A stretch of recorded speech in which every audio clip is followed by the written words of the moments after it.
Have you ever found yourself playing guitar while a furry four-legged friend stared at you inquisitively? What's going on in old Rover's head in that moment? What does the music sound like to him? The other day I found myself pondering this and was genuinely surprised at how interesting the answer turned out to be. Today I'll share with you what I learned. First of all, let's talk about how humans conceptualize music so we have a point of reference.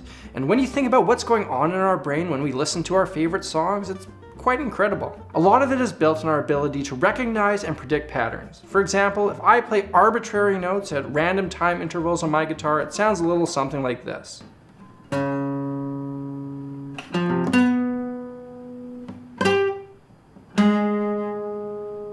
Not overly pleasant, sounds more like noise than music to me, and the wisecrackers might say it sounds like jazz. There needs to be some sort of repetition, and one of the places that repetition occurs is in the rhythm. If I play arbitrary notes with an underlying time feel, it's definitely closer to our concept of music.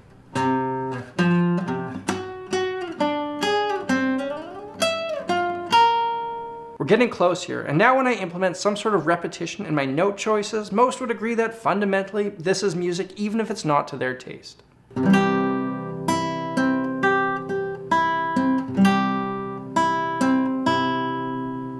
Throughout my entire example, I only used 3 different notes, C, E, or G, right across my entire guitar. Our ear picks up on this subconsciously and is able to recognize it. Of course, this is rather rudimentary. We can expand on these ideas and get more complicated based on our tastes. But for the most part, we are identifying some sort of pattern that is agreeable to our senses, even if it's not happening on a conscious level. From a very young age, our expectations begin to develop. There's a reason why nursery rhymes are incredibly simple and not packed full of complicated jazz harmony. Our tiny little baby brains wouldn't be able to keep up. As we get older, our brains develop and our tastes advance too. Our conceptualization of music is built on the ability to recognize more and more complex patterns and the ability to predict future ones as well. Our enjoyment of music is very much determined by how the music subverts these expectations or plays into them. So how does this apply to dogs? Well, it seems they can't recognize these patterns, so their experience listening to songs will be vastly different than ours. People have tried, but no one's been able to prove that dogs can recognize rhythm like we do, which isn't true for all animals. In 2009, an experiment was done with a dancing cockatoo named Snowball, who seemingly moved his body to the music. To test this, the tempo was sped up and down and he was able to stay in time. Since then, the University of California proved that a sea lion named Ronan was also able to keep rhythm. But as of now, no other mammals have been confirmed to do so, including dogs. Even the highly intelligent bonobo is unable to interact with the rhythm, though it does appear that they can recognize when one is present. And even if you have seen footage of a dog dancing or playing an instrument online, remember, not everything is as it appears on the internet. So what about another key component of music, pitch? Well, it turns out that canines are able to recognize how high or low a note is. I have a friend named Darren, and whenever we play music together, his dog starts howling like crazy. I looked into why this is, and apparently the pup thinks that we are fellow members of the pack howling away, so he joins in. Interestingly, if you try to match the pitch of the dog's howl, he'll change notes. This phenomenon has also been recognized in recordings of the distant cousin of the dog, the wolf. Maybe the dissonance created when a pack of wild wolves are all howling away at different pitches is scarier in the wild. I don't know, but their ability to do so and decipher this means that they're able to recognize pitch. Now, are they able to conceptualize the patterns within pitch like we do? Again, likely not. But even if we did try to train a dog to comprehend music, it's likely that it's not even possible given their intellectual ability. The simplest songs to a dog probably sounds like what Ornette Coleman sounds like to us.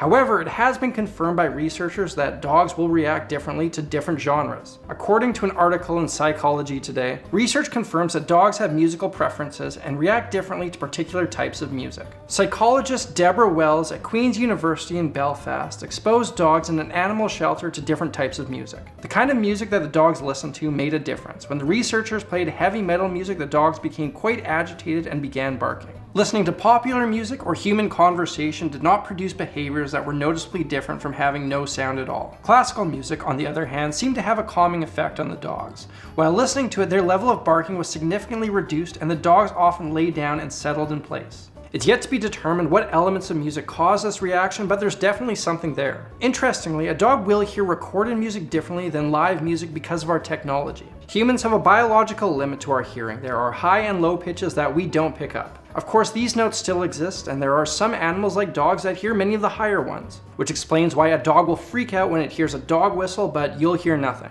But recorded music doesn't capture the full spectrum of sound. We don't capture the notes that are too high or low for us to hear because there's no point. A dog which can hear these higher pitches would notice them lacking in recorded music. Let me do a demonstration. What you're hearing now encompasses the full range of human hearing.